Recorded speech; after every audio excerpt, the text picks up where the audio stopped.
first entry into a series for players sometimes isn't the original. It could be a spin-off game, or it could be a sequel.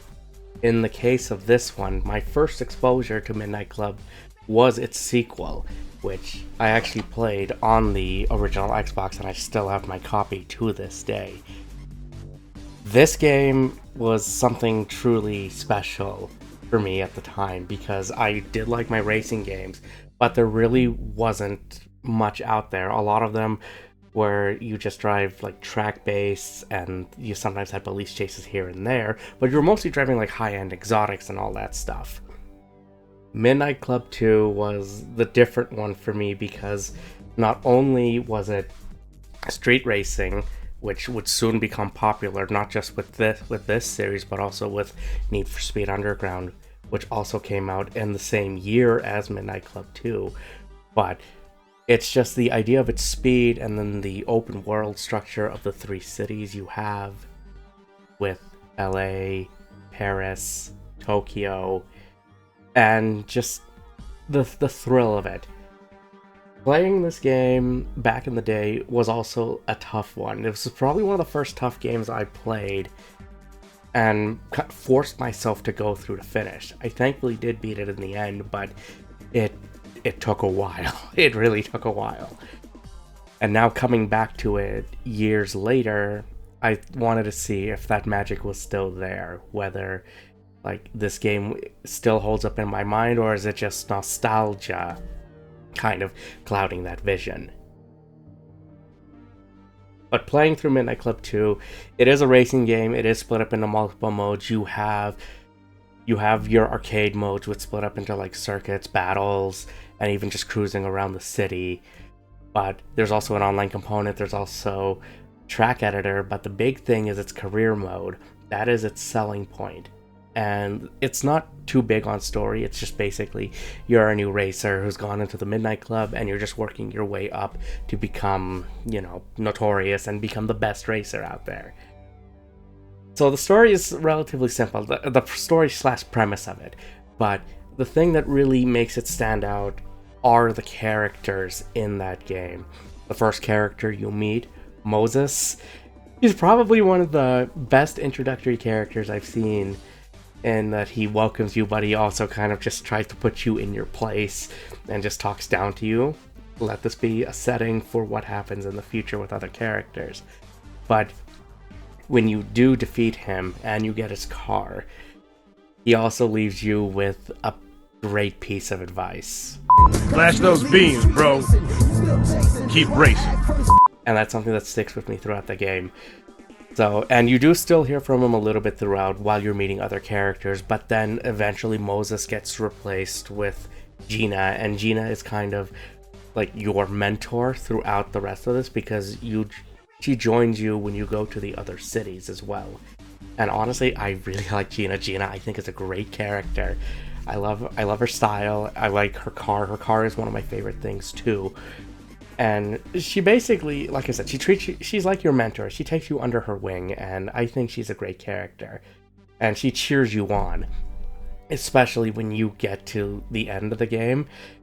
So you're gonna need that. But all the characters in the game stand out. They're all kind of stereotypes of some sorts. You have your high-end racer. You have someone who just likes to flirt a lot. You have someone who tries to be a badass. So there's a nice variety of things in here and there. But the other things that makes the characters kind of stand out as well is the vehicles that they have too. Because each character has their own vehicle or vehicles depending on who you're racing against. And when you beat them, you get those rides, and then you can use those rides to defeat the other racers. And that's basically how you progress through career mode. Career mode itself, when I played it back in the day, I thought some of those races were really hard. But going through it now, it's not really. There are only a few, but there's one type of event specifically where it proves to be more difficult. The events mostly consist in career mode of ordered checkpoint races, so you'll see these glowing cones, and then you just drive right through those. They come in two flavors: ordered or unordered races. And unordered races are, to me, some of the more difficult ones. I notice this more when I get to like Tokyo and the end of the game, because with that, like, yeah, you can take them any way you want, but there is an optimal route or two that you should take to at least win that. Because even when it comes to, like I said, the later races, it becomes tough. We'll get to the world champion. I have some words about that. But those are the kind of events mostly that you'll experience. There are some one-offs here and there that you'll experience, such as losing the cops, or there's one in Tokyo that really stands out to me where you play as a cop and you're trying to take out the racers. So it's just like one tap and then they're done. So those kind of spin-off things are actually pretty cool. And before you even start the races, you have to follow them. You have to follow your opponent to the start of the race. And sometimes I feel like they get lost or I don't know what they're doing. So I sometimes feel like we're just driving in loops for a while, but it's fun. You get to explore the city a little bit. And the track designs, or at least the course designs that you go through, are unique. And they did lead to some memorable moments, whether it would be just flying high in the air, or one for me, is just driving through the catacombs in Paris on a motorcycle. I didn't think that would be that much fun, but it was actually quite fun. When it comes to the vehicles themselves, they all offer different types of variety. So basically, each car you get is just basically going to be faster, has a different kind of control, but it's also nitrous. So as you go to each different city, so like LA, you only get one nitrous, but when you defeat the champ and then you go to Paris, you get two, and then you defeat the champ in Paris and go to Tokyo, it's 3, then 4, and then eventually the best car in the game has 5. But it's not just cars. There are 3 motorcycles in the game, and I kind of feel the motorcycles are overpowered. They don't have nitrous, but they can go super fast. So I can only imagine what that is on higher difficulties. But the counter to at least using a bike is you can easily get knocked off the thing. And sometimes you may have to utilize that. I did when it comes to racing at least some of those opponents. It's just like, oh, here, I'll just knock them off the bike or something. But the bikes are good. And I actually, when playing through it again, I actually had fun with the bikes, playing with it on the keyboard, because I just found it easier to use the controls of like weight transfer when like going up and down, or even just like leaning across on the bikes. It's fine on the controller, but I just thought it worked better on a keyboard. So that's just preference. But at least with PC, you can customize the controls to your heart's content with it for the keyboards. You can also even use the mouse. I never tried it, so I can't tell you if it's any good. If you have, please tell me. And then there's controller. So the controller took a little bit to get working, but overall I found it worked out really well. When comparing it to like using it on the Xbox, I do like the Xbox controller and I thought that worked fine, but the default controls stick with the gas button on face buttons. So if you're gonna play this on the Xbox, make sure you switch over to the other type of automatic controls, because that gives you the triggers to use for your gas and brake. That's something I'm just going to give you as a tip, because I prefer the triggers for driving games compared to face buttons, but if it's the only option, it's the only option. When it comes to also abilities, though, for the vehicles, this is something apparently that was new for Midnight Club 2 that wasn't in the first game. So I already mentioned weight transfer with the bikes, so you can like lean forward, less wind resistance, and you can go faster. You can pull back and do wheelies on your bike as well, but you can also hold the weight transfer and help you with corners and everything. So the weight transfer is more for the bikes, but you also can use weight, like that ability, or if your car is in the air, you can use it to level it out, to like level out your vehicle. So instead of just like going like this, you can just have it kind of level out and just land on its wheels. Or the other option is you can do two-wheel driving when you unlock that, and basically just tilt your car to either the left side or the right side, so you can weave in through like narrow waves of traffic, for instance. When it comes to two-wheel driving, I didn't really use it that much, like, just for curiosity's sake. most of the time you can actually fit through everything, and if you're running the bike can just basically weave through everything too. Just make sure you don't hit anything in the process with it though. But other abilities are nitrous, obviously one we talked about earlier, but it's not just nitrous that you get. You can also use something called slipstream turbo. So think of it like nitrous, except you fill it by just like slipstreaming behind your opponents, and then when the meter fills, when it's glowing red, you'll hear it too. You press the boost button, and then you can just like boost out of the way for that. Now you can't use slipstream on when you're driving up behind a bike. However, bikes can use slipstream. So they don't have nitrous, but they can use slipstream. So there's kind of a counter to that. And then the other ability that your vehicles have is burnouts. And so basically just burn out your tires and then gives yourself a little bit of a speed boost when you go off the line. Or for instance, say you took a corner wrong, you just handbrake, spin your car around with it, and then you can just go instead of just like holding the brake and just like slowly, gradually getting up to it. There is a catch when it comes to that though. If you do burn out on your vehicle, your vehicle will take damage. So you'll want to keep an eye on that. And there's actually a race I know in LA where if you hold it down as soon as you see it, I think the game is trying to intentionally make it difficult for you because it can get you into the yellow or red. So if anything, don't follow it for that. But it does cause damage, so you want to be careful with that. But you're going to be hitting a lot of things besides burning out your vehicle. I know I hit a lot of things when driving in this game, but that's neither here nor there. But it makes the driving interesting. Like, it feels responsive, and just the ability to like slide around corners, and even doing like weight transfer when I go off of a jump to just land the vehicle perfectly, and then even like say slipstreaming and then just boosting out of that and then using nitrous to get to the finish line. It's just satisfying. Like, the driving in this game is just very well done. It feels good to play even after all these years, whether like I'm playing with it on controller or keyboard. It feels great.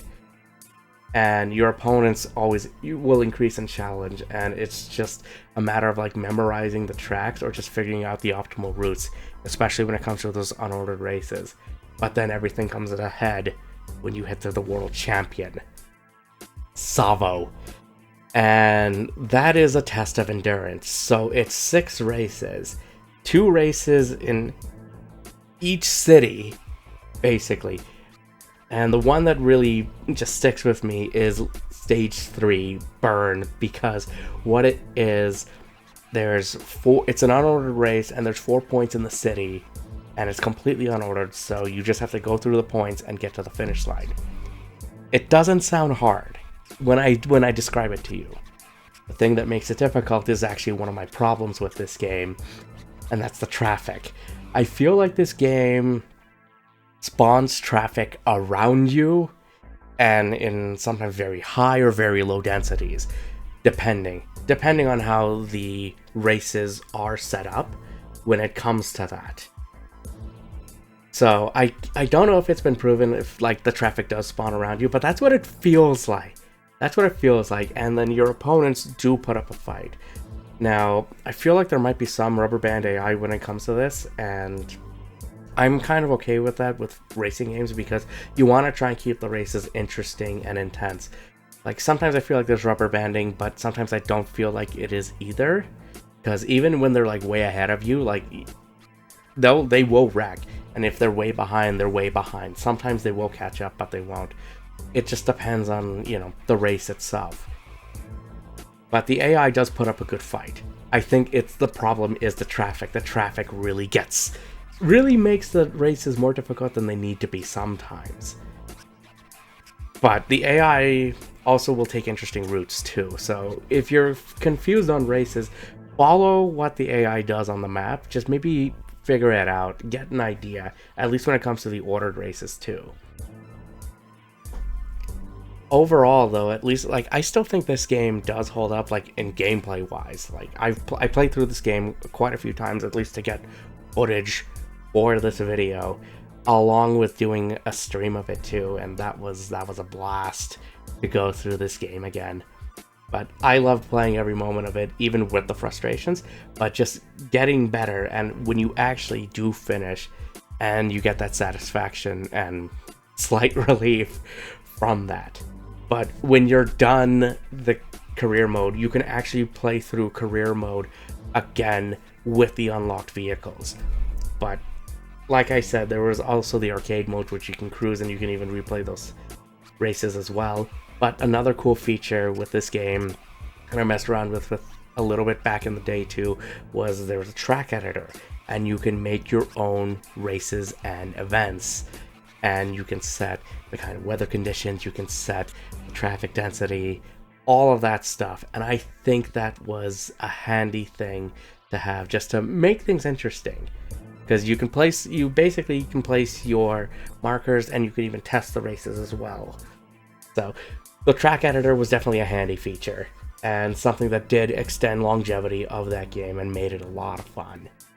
There was online play, but unfortunately I never got to play it back in the day, because when I had it on Xbox, I didn't have Xbox Live, so I couldn't play it online.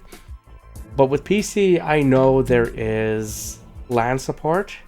So if you can use something like, say, Radmin, for example, you could do LAN play with this game. And I think there's still a community thriving for this on PC. So I want to try some multiplayer with this, because it was kind of fun. It was fun for what it was, and just like going up against other racers, and it made for fun times. But the other thing that really stands out with this is its presentation too. Visually, when you look at it, the cars themselves, they actually do look pretty good too. They look like real life vehicles, but they're not real life vehicles though. So this gives Rockstar some freedom when it comes to what they can do, not only with the vehicles themselves and do some slight modifications, like putting maybe some kits on there, making them look unique, but also with the cities themselves. Like, the cities do look very good, and you will see landmarks throughout them as well. And also the traffic densities, I think, are kind of ridiculous, and there's pedestrians too, which you can hit. And I think this was the only one where you could do that, though. If I remember Midnight Club 3, you can't do that. So if you hit pedestrians, I feel bad for it, but it was something that, the pedestrian density, the traffic density, and just the vibe of the cities themselves, and each city feeling unique in their own right, really helped with the world. And also, when you deal with the cops too, they are region specific for those things, so you will hear them speak with those accents too, so it makes it feel authentic as well. The vehicle designs are good. The vehicles can be damaged too, and if you damage them hard enough, you can actually make them explode, which I think is a really cool touch. And even with the bikes as well, seeing your character move around with it, and even looking back, if you do look behind, your character will look back on the bike. I think that's also a really nice touch with it.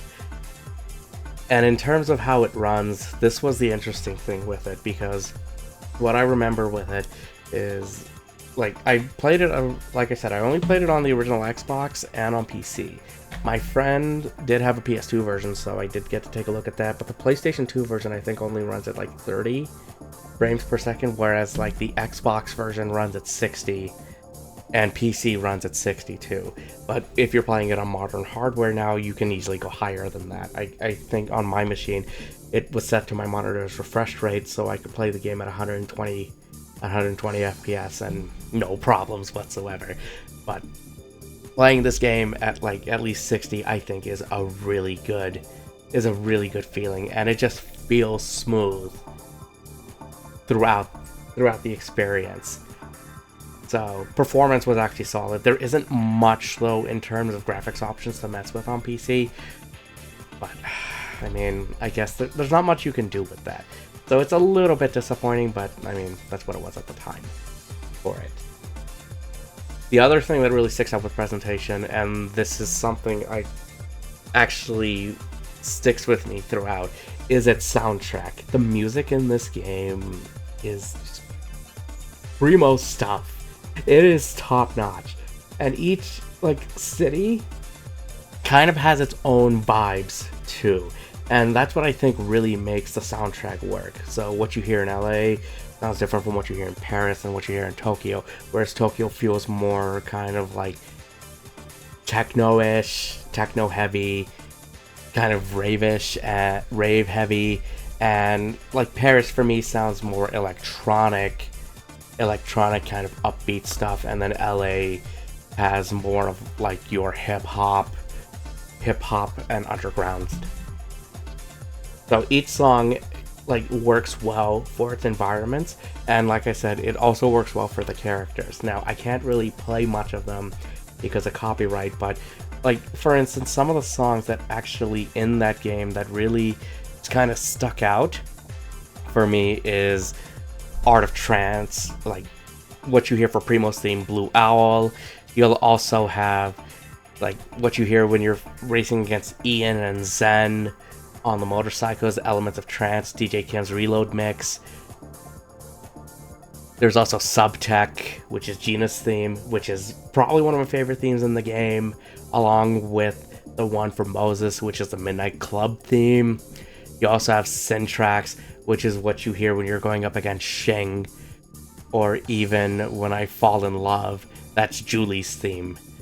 But the music does get more, I find, intense as the game goes on, especially when you get to like Makoto, Kenichi, and Savo. Like, those three are really the big ones, because I don't know why, for me, they kind of blend together when it comes to that, but everything in Tokyo just sounds like really intense, and it really fits the vibes of what they're going for, like, and it makes the races feel very good.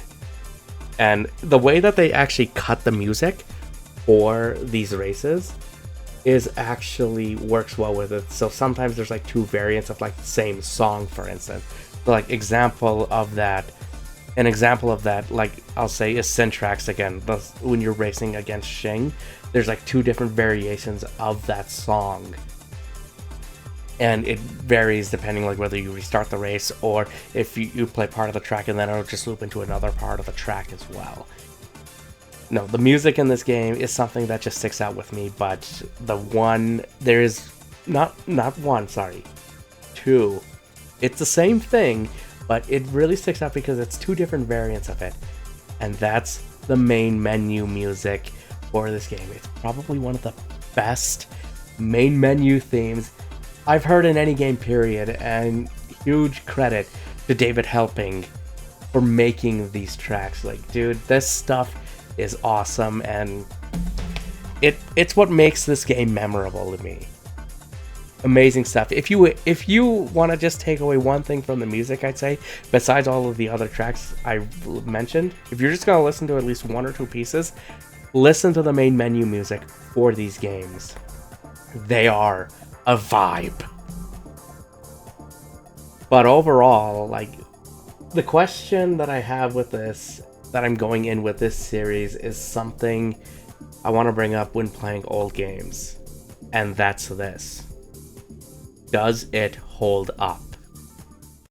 Considering that this game came out in 2003, this game is 22 years old.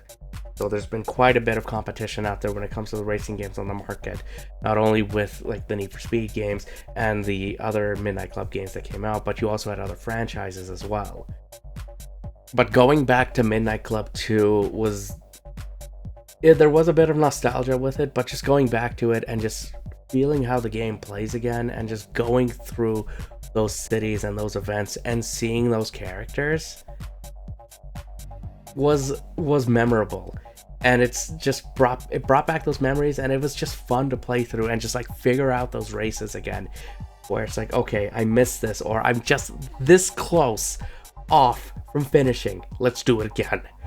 Yes, there's frustration with that when it comes to the traffic and maybe even some other things, but overall, like, to me, yes, this game holds up.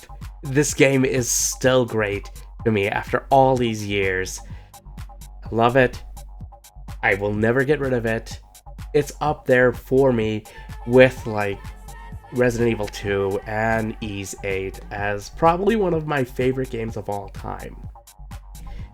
Midnight Club 2 is a game I feel like that isn't talked about as much either, because a lot more of the focus is on like Midnight Club 3 and even Midnight Club LA. I have played 3, but I haven't played it as much as this, so I want to get back to that one. And maybe, hey, we'll see if it holds up. And LA, I gotta play through, but if you have played like 3 or LA and you haven't played 2, this is a must play. I think this is a great game. It is a classic, and it is sad that it is not talked about as much. If you're a fan of racing games, this is a must play, and like I said, yes, it holds up. But I want to hear from you guys though when it comes to this. Have you played Midnight Club 2 or any other Midnight Club games? Let me know your feedback. I also like to know like what else you thought of like the series or other racing games that you think I should check out. I know Need for Speed is a big one, and I actually have something I want to do with Need for Speed that's also this year that's very significant. But this is something I've been wanting to do for a very long time, and it just seems like now was the best opportunity to do it. I get to talk about a game that I played and loved, and I also wanted to continue on, and I also wanted to start this series here of Does It Hold Up? And this isn't going to be the only one. There are going to be more, and it's not just going to be limited to racing games. There are other things I have in my mind that I've played before that it really stuck out, and I want to see if they still hold up after all these years, especially with everything that's come out. So I'd like to hear from you guys with this. Like, what are your thoughts on the series? Also, like, what are your thoughts on this new series that I'm going to be starting up here? Is there anything you think I should play, or is there anything that comes to mind for you? And like, what are your thoughts on this? I'd love to hear what you guys have to say. So please leave your feedback in the comments below. Like the video, subscribe to the channel, and spread the word with this. I'm also going to put out a challenge for this. Just for this specifically, because I've mentioned I've played this game quite a bit, but I've never played it on the hardest difficulty. So here's the challenge. If we can get to 1,000 subscribers by the end of the year on YouTube, I'll stream me playing through this on the hardest difficulty. So let's see if you guys can make that happen. So spread the word, like I said, as before. Like the video, subscribe to the channel, leave your feedback. I'd love to hear what you guys have to say. And thank you for taking time out of your day to watch this. Truly appreciate it, and it means a lot. So until next time, everybody, stay safe, and I will see you in the next one.